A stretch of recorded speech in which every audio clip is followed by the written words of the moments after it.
I'm probably going to get rid of all the other arrows because it gets left, right, or down to work. So I'm just up. It's fine. Come on. You're connected. So,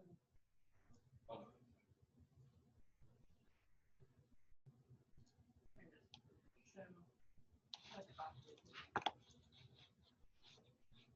I can show you. So that's all I need to do is figure out to get how to do this to hopefully cycle through. I'll be good. But this is what I got. See, it's supposed to look like the problem is on Chrome. It's microscopic on Chrome, but on Firefox it's like perfectly sized. So, but yeah, it's like that, and then like you normally in normal circumstances you press up and go forward, but it won't let me do it. But I'm probably gonna get rid of the defend button and get the attack button. But yeah, that's pretty much it. And then I was gonna some text down here that says beat up. Yeah, and then I've got enemy content.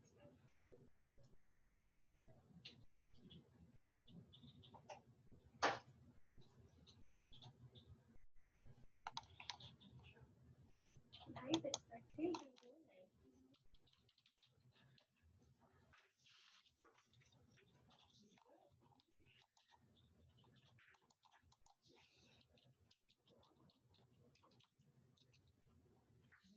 Function. I was gonna use functional, and that's the piece of the problem that's not over.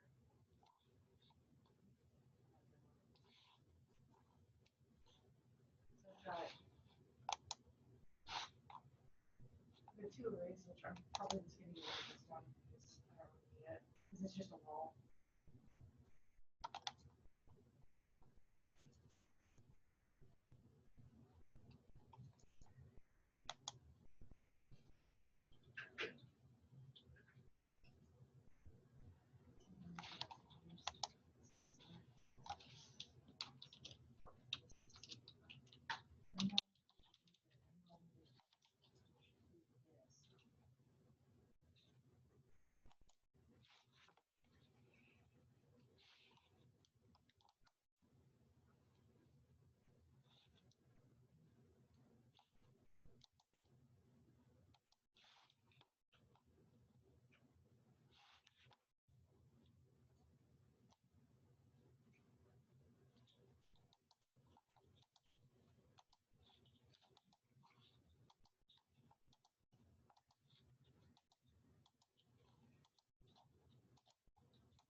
Zoom thing is so funny. On the admitting, it won't show you who's waiting, so it's not very secure. Let's see now. Almost everybody's here.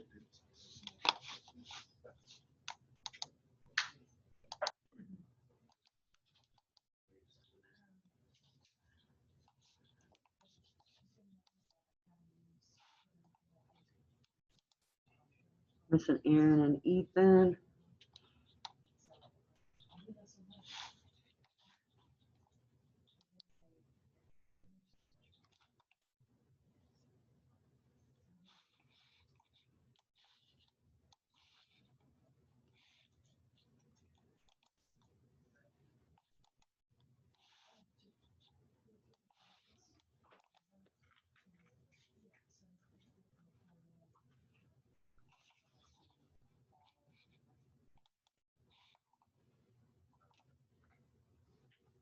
Everybody got their project from last time? Do I need to post anything anywhere? Do I post it? Let's see what I can do.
Okay, on Discord, if you go to the in-class programs channel, the Form 1 CS and the menu items, you can copy the menu item.cs file directly into your project.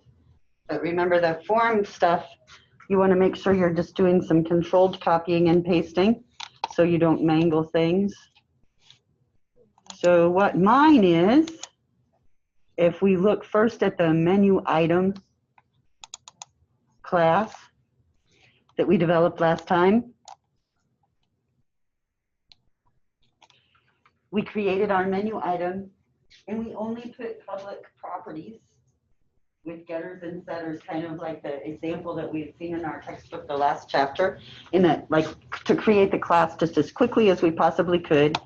We didn't create any constructors, because again, we're just gonna use those properties to control everything. We created a Boolean method, is item available, that just returns true or false depending on what the number available is for our menu item. And then we were working on creating our reduce the number that is available. We had put this method in our class. We haven't implemented it yet anywhere or tried it anywhere yet. So, and we also made a note that we were going to need to add some code to this to actually update our XML file in this method. So that is our menu item.cs file. That's where we left it last time. So that's one that I posted. Then looking at our form was pretty simple. We just put a list box on it and a button. And then I think the only code we had created, I'm going to look at my code, was our form load. In our form load, we're calling a load items method. And our load items method is where we were actually doing our XML work. So this is what you want to copy and paste into your form1.cs file. Now, what we were mostly interested in here were the items that allowed us to process an XML file, and kind of getting familiar with what an XML file is, and using the link queries to pull that data out of our XML file. Let me fix everybody here.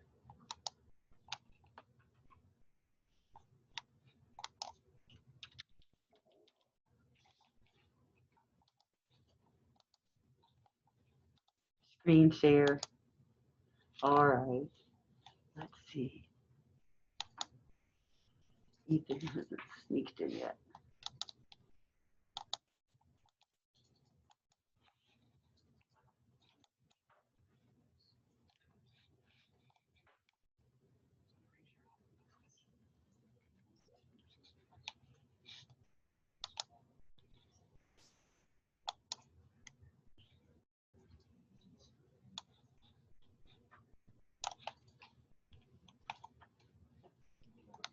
Okay. I think we have most everybody then, except for Ethan. We'll see where he is. So before we work on our project, let's kind of take a quick minute to look at what's coming up. Well, we've got everybody here for a moment. We're looking at a unit exam this week, and we have that assignment that's due on Wednesday. We want to do our unit exam on Wednesday. So it sounds like a really good day to work remote, doesn't it?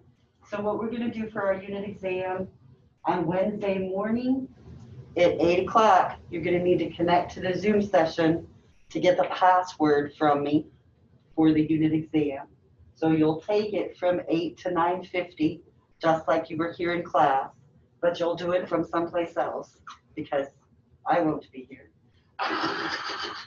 So wherever you would like to do it, if you need to come to OTC, it's a standard Canvas exam, so you can take it in any of the computer labs or anything like that.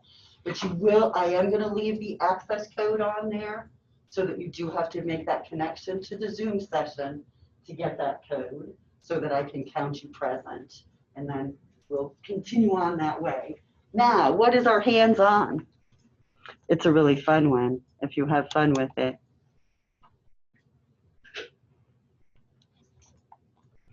The hands-on you're going to have until a week from today to work on.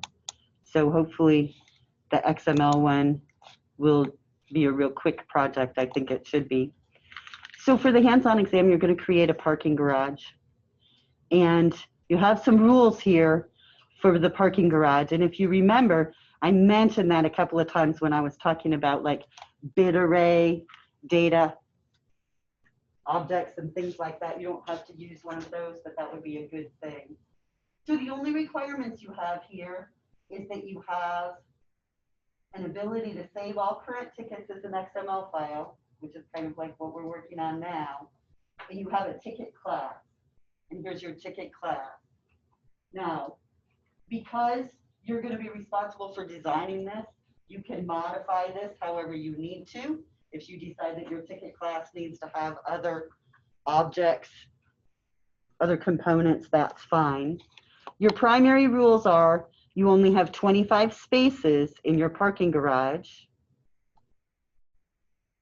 And you should pop up with a garage full message if all 25 spaces are taken. The calculation for determining how much the fee is a little complicated, and it's based on time.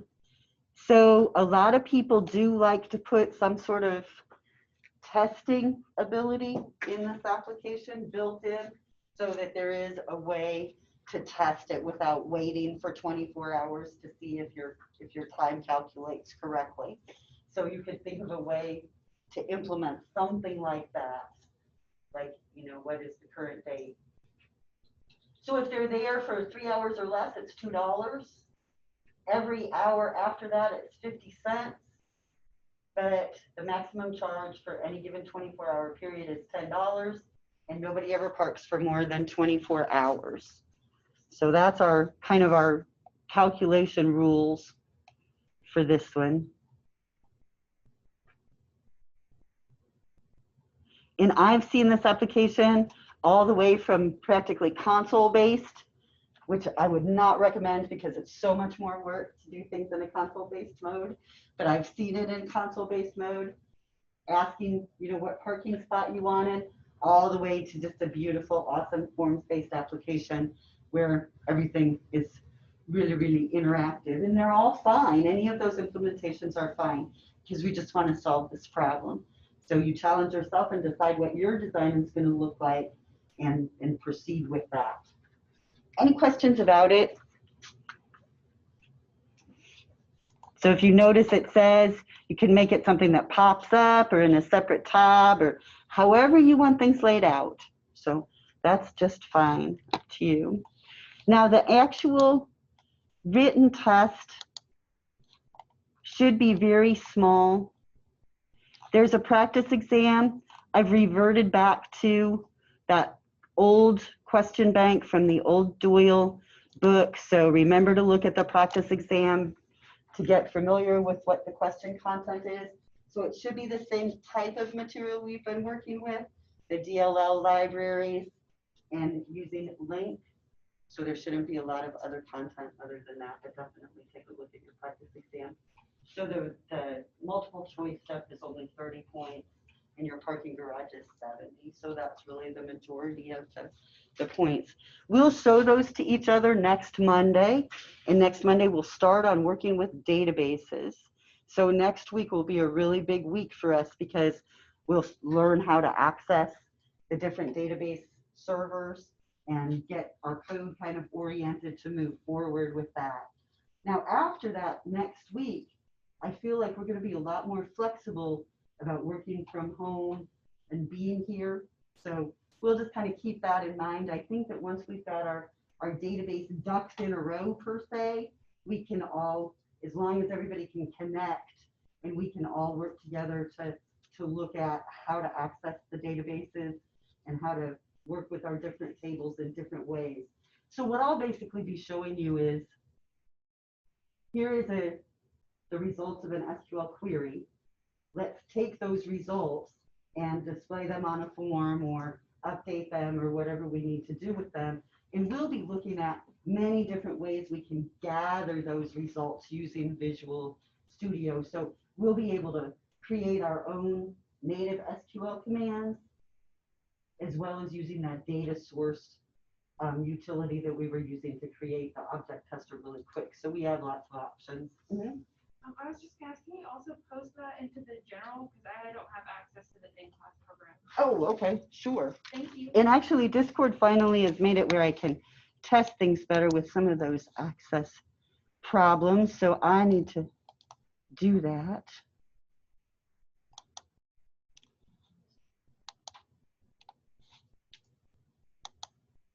Make sure everybody can get it. Thank you. You are welcome. Thank you. Okay, can you see them there?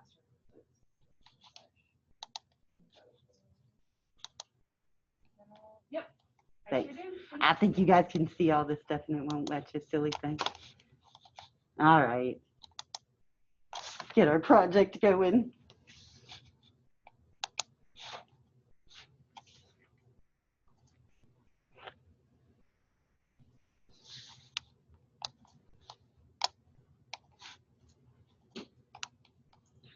So has everybody been safe and healthy and all that stuff? You guys are doing really good. My dad, bless you. Oh, see? Thanks. I'm kidding you. This weekend we actually got together because my kids both came home. So my dad was supposed to come over. He's 88, just turned 88, and we haven't seen him very often. And they decided Saturday they weren't going to risk it because I see all of you every day. It makes me adore. And then they decided to come over, but of course they decided to come over like an hour and a half, an hour and 45 minutes late. Is that just about right? So we don't know, but the only time he's been exposed was he went on a Model T tour, and we were like, what? You went and saw all those people, but we haven't seen you for months? So I guess he decided he better come see us for this Model T, and now you're just so accepted. You know, get upset when you come back. There's not a lot of excitement out there. Are you guys going to tell me if no one else comes here? It's just us? I'm just not going to say anything. Just going to see how long we can keep this going. All right, let's look at our code. It looks good. We have this XML file. Let's take a look at it, kind of review what it looked like. My XML file is sitting right here in my solution folder. Oops, I lied. It thinks it is, but I moved it. And if you remember, I used Windows File Explorer to move it, so Visual Studio doesn't know it's gone. So it's making it kind of confused. So I could delete that so that it's not incorrect about where it is. And I put that into my bin debug folder so that it would be found at runtime. So I'll go ahead and open my folder in File Explorer and go find that XML file. And of course, I mentioned that we could do a better job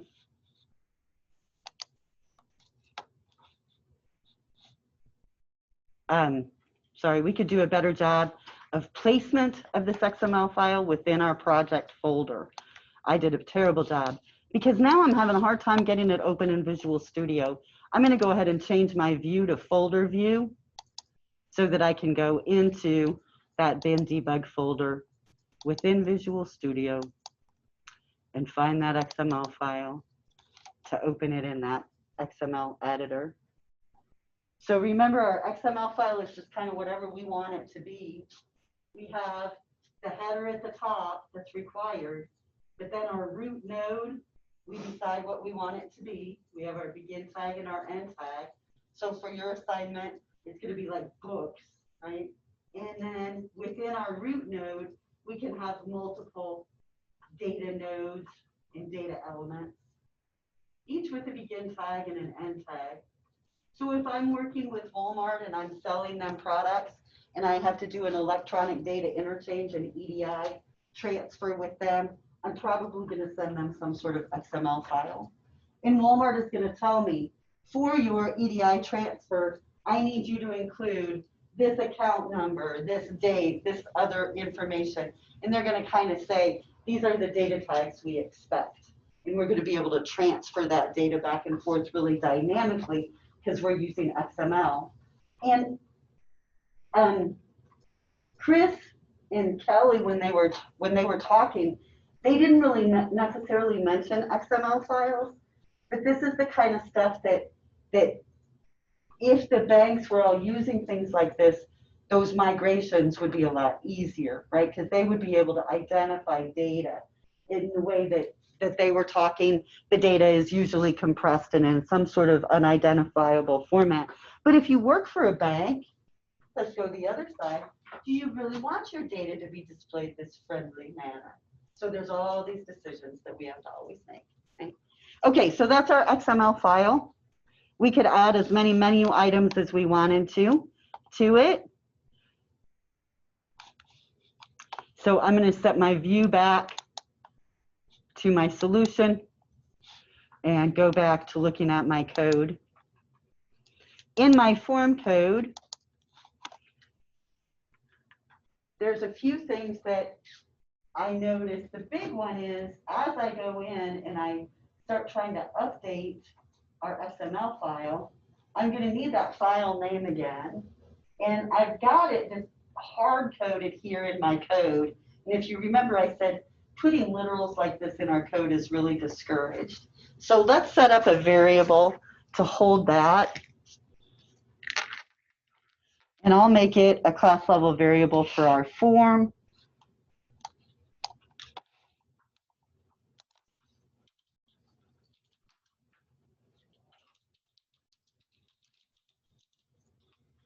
We'll just call it a string.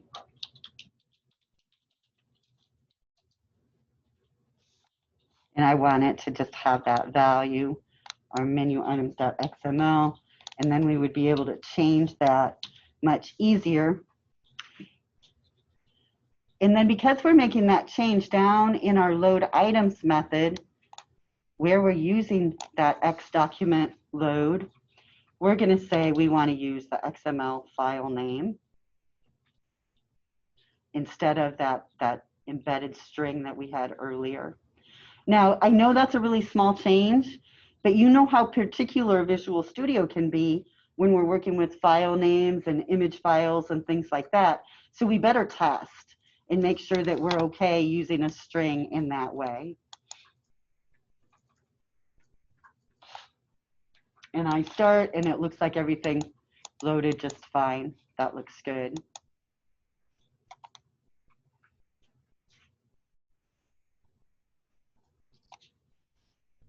There are so many things that I could change and improve, right? Because I don't have any try-catch logic in here. That's terrible. I should have a try-catch code in here because I'm accessing a file that might not exist, right? So that's definitely something that should be improved on. When I look at the structure of this project here, I have a menu item class, but then I have all of this code that's accessing files and and business logic that's within my form program, my user interface. So my world would be a better place if I pulled all this out into its own class.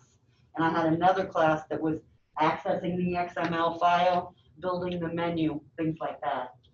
When we look at creating those separate layers, that's really important. We want to have one layer of application that's our user interface. Usually that's a website, right? A web page, some HTML, CSS, and Java script code. That's usually going to be my user interface. In our case, it might be a Windows form, right?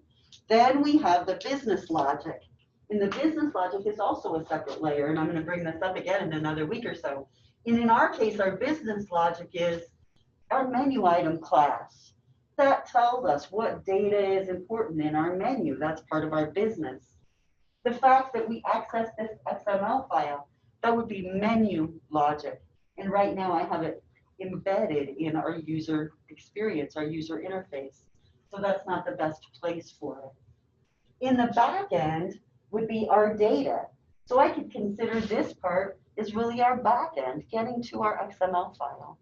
Next week when we start accessing the database, our database will be our back end.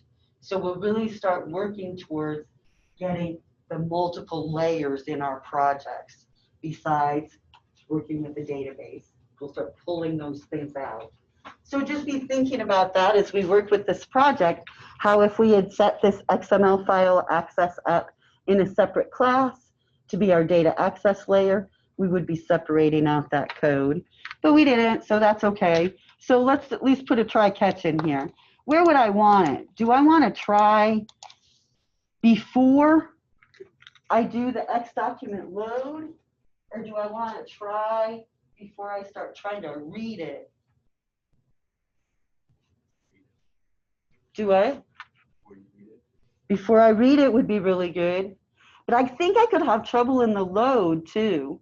So we could actually do 2 separate try catches if we wanted to, if we were really, really being precise about things, because then we could catch an error and say the document didn't exist, or we could catch an error saying we had a problem reading the document.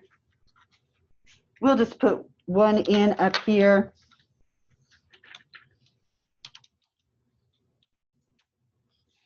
And then I'm going to close it after our for each loop.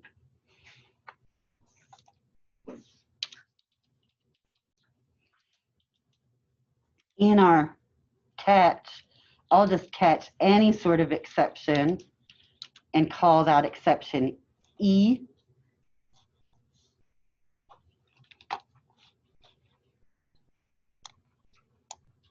And then we could add a message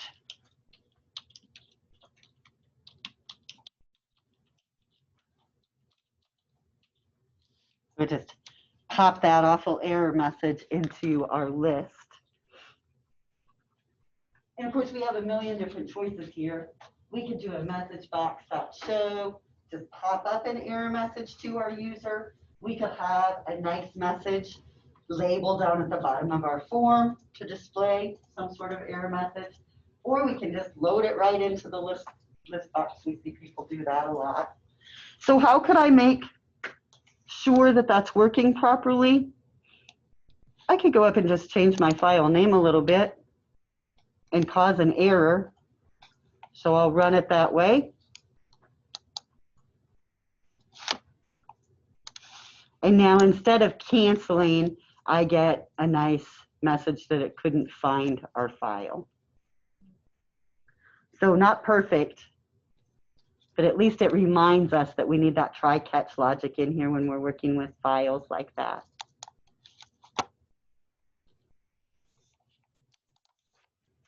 As programmers, we'll just spend our entire life striving towards that perfect code. It can always get better. So all we have left is we need to update. So if somebody clicks on our menu item, we're just going to assume they sold one. So we're not going to have any sort of input where we allow them to give us a number. We're just going to say, oh, we sold one. And so if they sold 7 of them, they're gonna have to click on it 7 times. So we won't make it super fancy, but that way we can just do our update. So in my form, if I'm gonna do that, I need to have some code for when somebody clicks on a menu item. Before we start on this, do you guys want to put some comments in? Let's do it. For our form.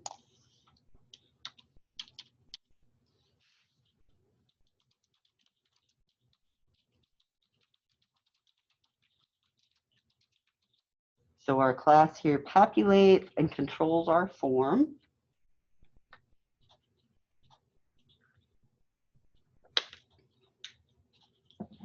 We have our XML file name commented.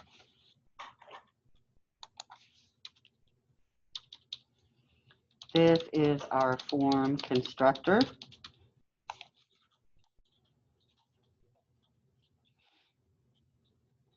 And then for our form load,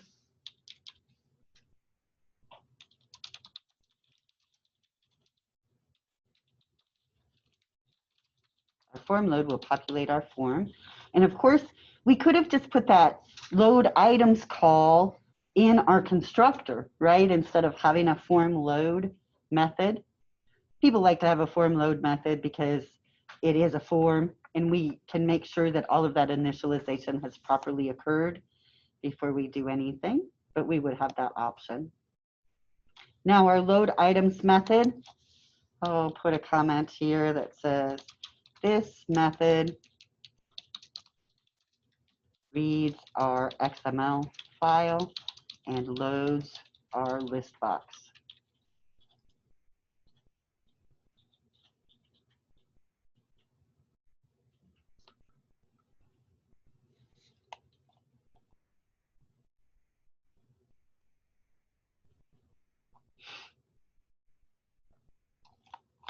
In our X document command, we can put a comment, use the X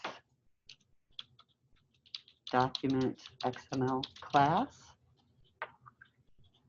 And do be sure to look at some of the other XML classes that are available for you. Now, because the X document class basically read our entire XML file into memory, we can then loop through all of the elements found within our XML file. So process all of our XML elements.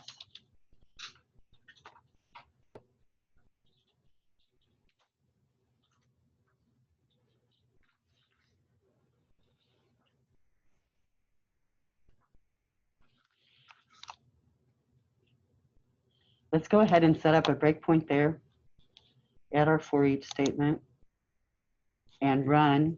I'm going to make sure I've got everything set to where it should run properly. Yep, I have my file name right. Everything's good.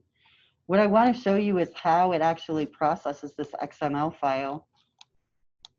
So we'll start. And now I'm sitting here at the for each.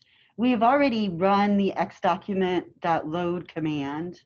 So if we look at our XML variable here, you'll see that it's really complicated, has a lot of data. It shows us like our last node and our first node and whether it has elements and all of these different XML properties. So there's a lot of meaningful information there for us. And you can see that very first value is like everything within our first menu item, right? So it's kind of like all mixed up in there.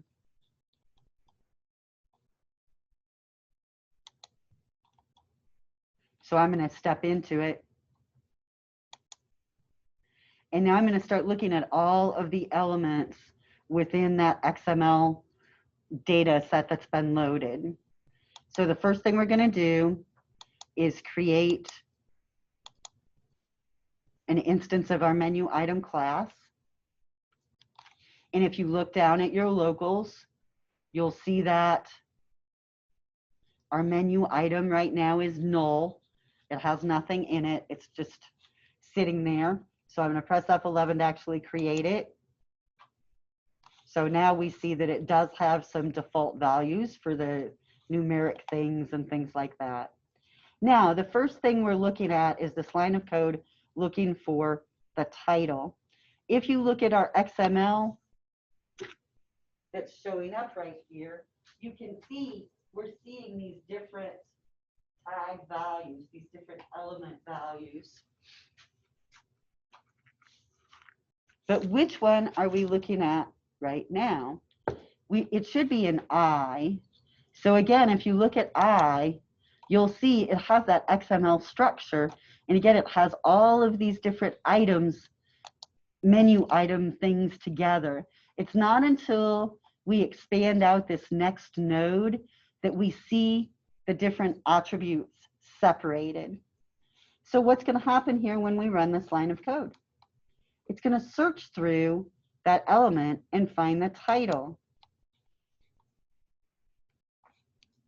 Now, as you step through, notice that it's a multi-part statement, kind of like our for each. It doesn't just execute the line of code and then be done with it. It goes into the link query and starts setting it up.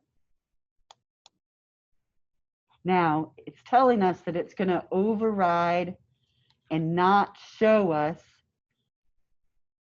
the updating of our property within our class. That's okay. I'm going to tell it to continue notifying me, though. So did it get done running that line of code? I'm going to step into it.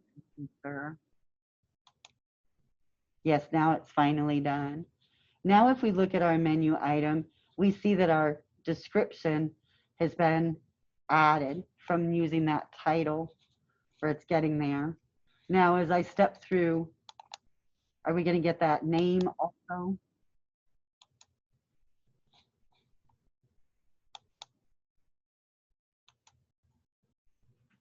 I want to change that setting. Let's stop. Let me get it, that message in so I can make sure to get the right one.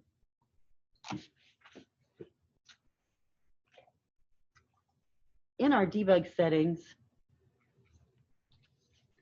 we want to uncheck this step over setting so we can actually see it go into our class. So go to edit.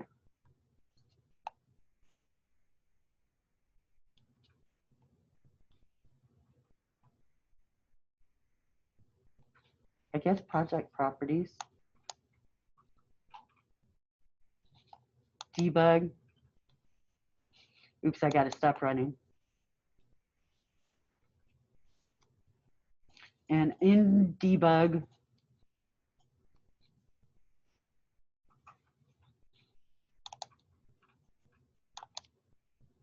nope, I'm looking at the wrong place.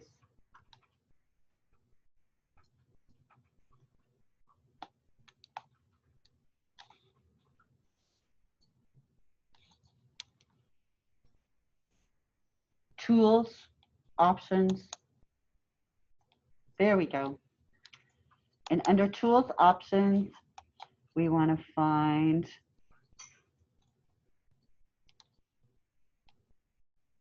debugging general. And on the general settings, find this option that says step over properties and operators and uncheck it. What that's causing is the debugger is not going down into our class to show us the execution of our property, our auto property. So it makes it a little bit hidden, a little more hidden than it already is. Okay, did everybody find it? Sorry, I was struggling there to find those things. Okay, so now I'm going to go back and run again to activate my debugger. And when I step into, I'll step into my for each loop again. And I want to get down to that spot where it's getting that first XML element. So here I am, our menu item class that we've created our instance of has some default values, but it doesn't have the item or description information associated with it. So we're ready to grab that first piece of information. So I'm going to step into It's going to create the link query, and then it's going to actually execute it as we move past this statement. And then we see that we're actually setting, using our setters in our class to set that menu title. We've moved down into our menu item class, and that's what that change to that settings allowed us to do. Now we continue back, and now we should have our title set. Now we're going to go find our description in our XML file. We'll use our setter to update the description within our class. And when we come back, we should see that our description is now updated also. Now we can continue on in the debugger, and you'll see that as each statement is executed, it's running that link query to look at all of the items in this XML data to return the value of the item that has this heading. So we see their connection there. Now, when we're using this XDocument class of XML, it gives us this capability. To us, it looks like all this XML stuff is in one place, and we're able to just grab it right out of there. That's because we're using the XDocument. Be super careful as you're looking at the different XML classes that are available, because some of the XML classes don't work that way.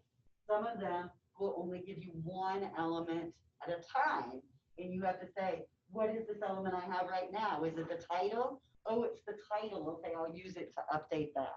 So there's some different ways of approaching these XML documents. You have all of the control. Okay, I'm going to stop and close out of the debugger. So if you're having issues and it's working weirdly, run it through the debugger and make sure that it's not doing something differently from what you expect. So we added our try-catch code. We are going to catch now if our XML file isn't found. We know we're getting all of this data to load up into our list box. So finally, we're ready to go to our form. And on our form, I'm going to double click our list box to create that event procedure.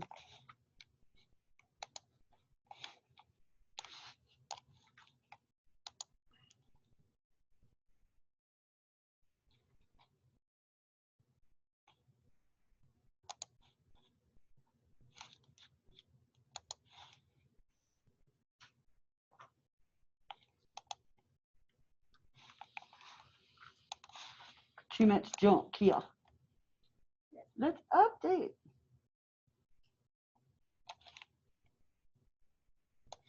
I'm trying to find my code.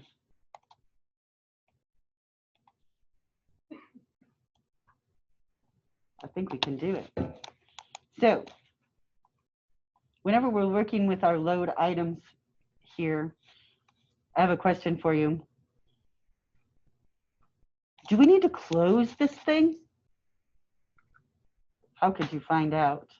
Let's go do some Googling and see if an X document is something that needs to be closed. Am I just leaving it hanging?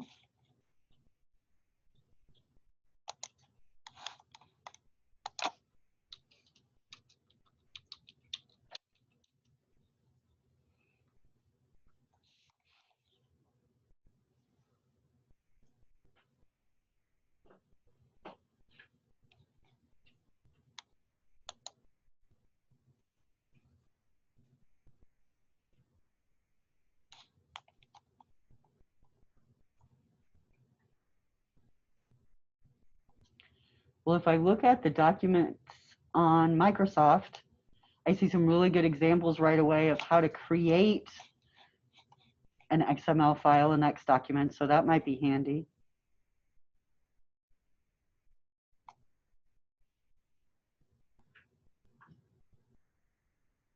If I look at the methods, I don't see any sort of close, do you?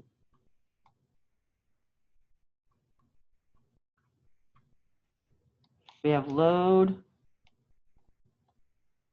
lots of different load methods. Is there a dispose method?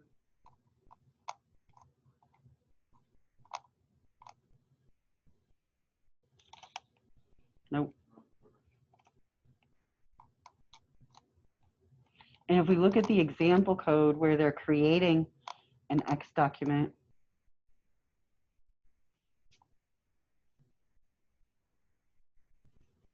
they just specify it as new. So it looks like it's going to take care of itself pretty well. All right. So that means that when we update it, then are we going to need to open it again? Do we need a new X document statement? We do. So I'm going to copy this one. So I'm looking at our load items method at the var XML load statement that we have, and I'm going to copy that.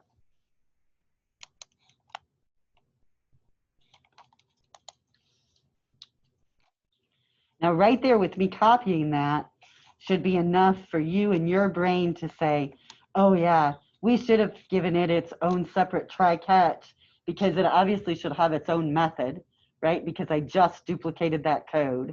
So that means I should have created a method to do that load, and I should have called it from both of these places, and it should have a nice try-catch in it to say the file wasn't found. So just be thinking about stuff like that, because as we're doing things in class, we just have to kind of maybe skip some of those nice fences that we need to jump over otherwise. All right, so I've got my file here. I'm going to go ahead and reopen it. But what I'm going to do here is set up a for each again. And we're going to process our XML file. Again, we're going to set up a var data type. And I'm going to call our variable X instead of I because it's an XML element. And again, we want all of the XML elements, not just one element. So we have to be careful about that method name.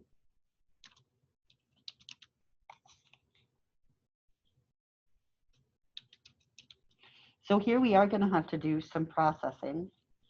As we look at the elements in our XML file, let's build this again.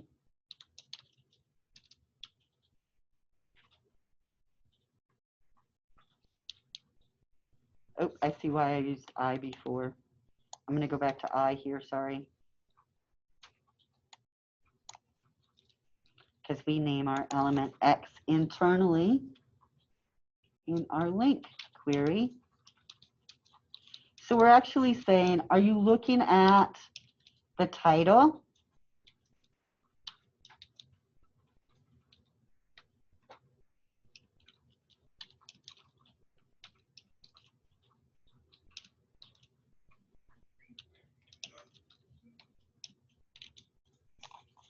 Get this typed in here and then we can talk about it because it's very long.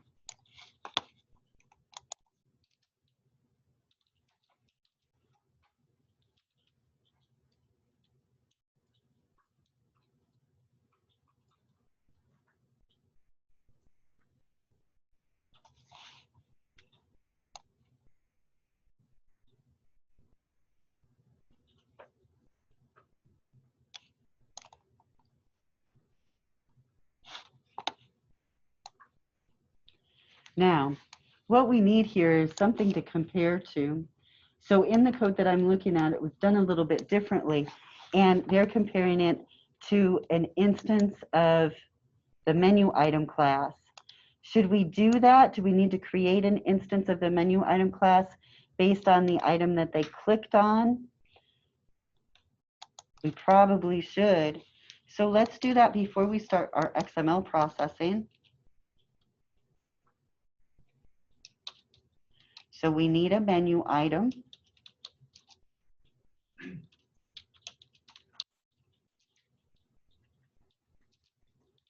And it's in our list box, right?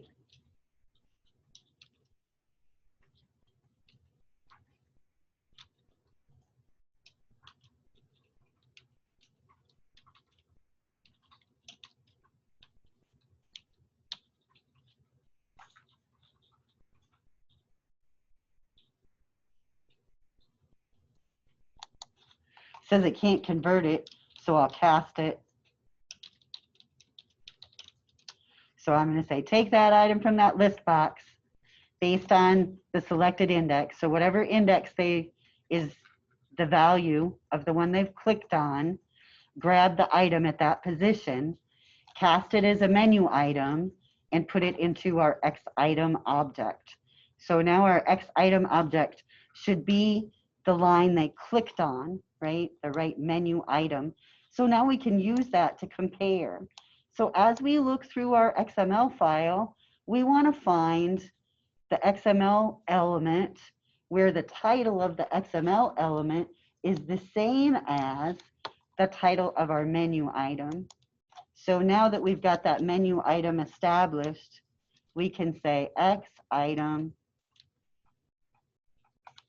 dot, let's see, we're looking at name, title. We said that was menu title, sorry.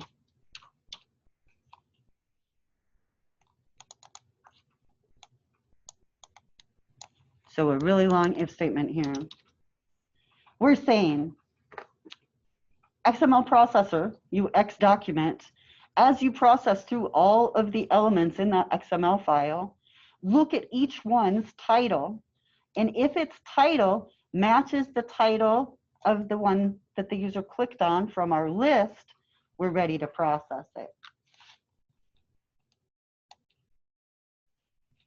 Does that make sense looking at it in that way? Now, we could do some other things if we wanted to simplify that, like save things to variables and different things like that, but it would cause us additional code. So either way is fine. But now that we've found the correct element in our XML file, we want to update how many items of this type have been sold and how many we have in inventory. So we're going to use the same link type query to update.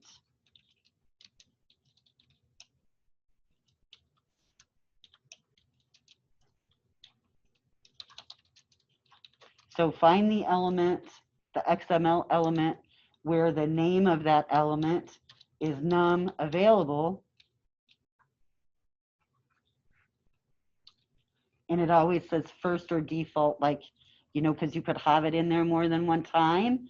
So if I had repeating elements, then I wouldn't use this first or default. I would have a different option there to loop through all of those elements. I would have to have another sort of loop. But since this is only going to appear within our XML element one time, we can say first or default, grab the value of it, and update it by setting it to our current X item menu item, the number available. And I need to convert that to a string to save it in that XML file.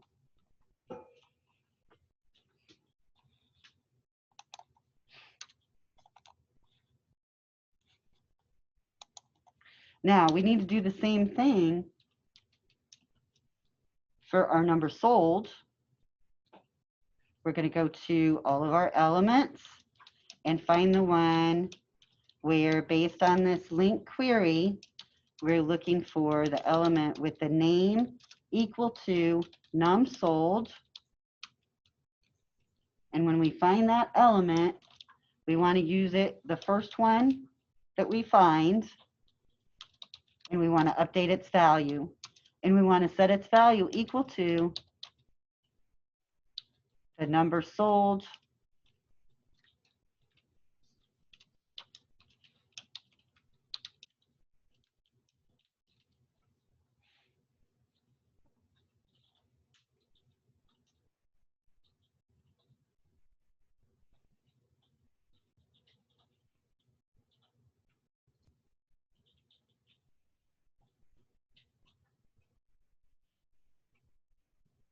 Now, when we're done, we can save that XML file, xml.save, and the file that we want to save is our same one, XML file name.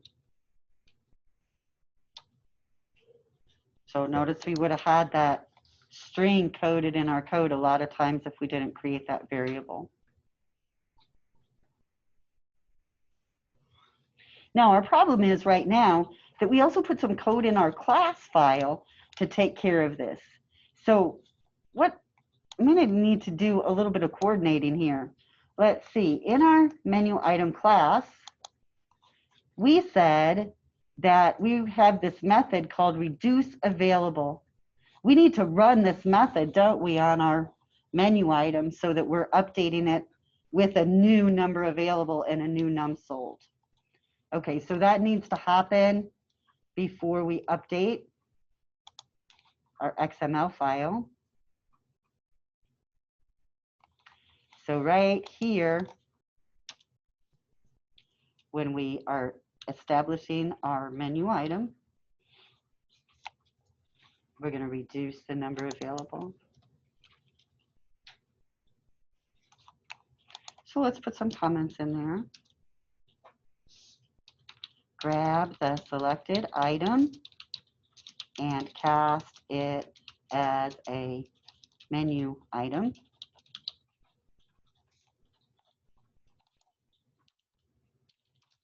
Update our inventory properties.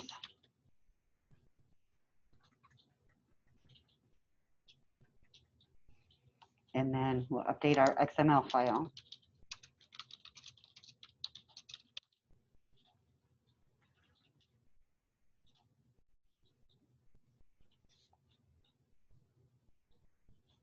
When we update our XML file, we should have a try catch. So we'll start with the try. We'll close it after our save. And we'll catch any exception as E.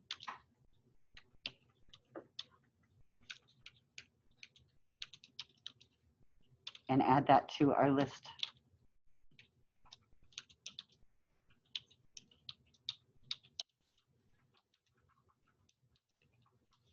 If we have some sort of problem.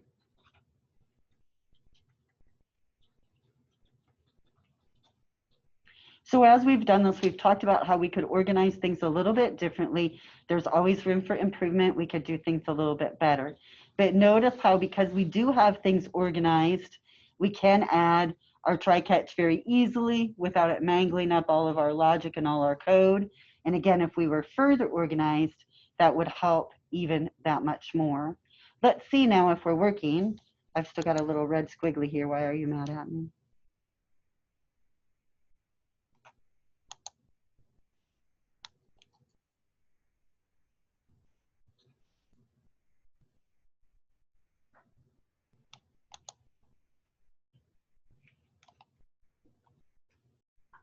Is it giving you a hard time on the E thing? Says I have a, I'll make it EX. How's that? I don't know where I've got E somewhere in my code being used, but I'll make it EX then. I've hidden it somewhere. Do I? Oh, so it's just mad at me that it's the same. We can handle that. All right, let's run it.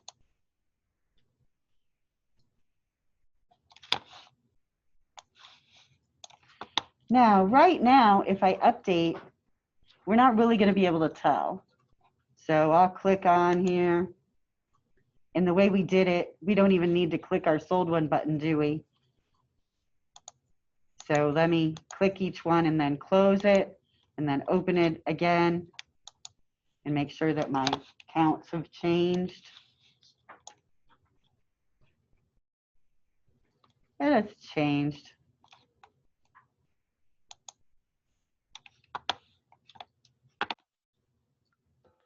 So lots and lots of room for you to improve on things for your version of the application with your books. And that's what I wanted to give you. I want to give you enough of a sample that you have a really working sample to look at, but not so much so that you could just like not have to even think about how you want yours to work. Questions about it? Is everybody's working okay? You've got a sample that's somewhat working?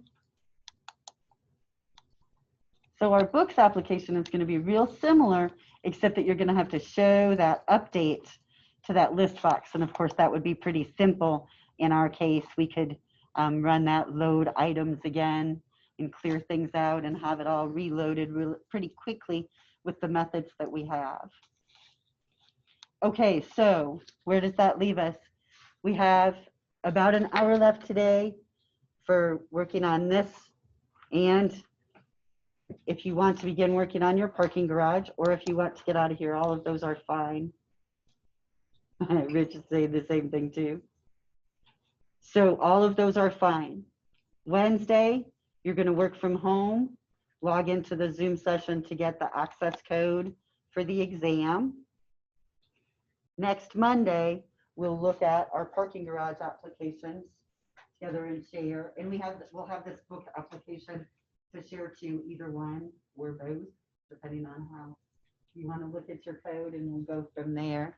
And then we'll get started on database stuff. So as soon as we're done kind of sharing Monday, we'll make sure everybody can get connected to the database, and we'll start working on our first little access project and make sure that everything will work. So really Monday, we're going to get connected to the database just so you can get started working on it from home, but you won't need to actually have it working from home for a week or so. So it'll just give us a chance to kind of make sure everybody's got all that stuff installed at home and that it's all working, that we don't have any problems, okay? Any questions?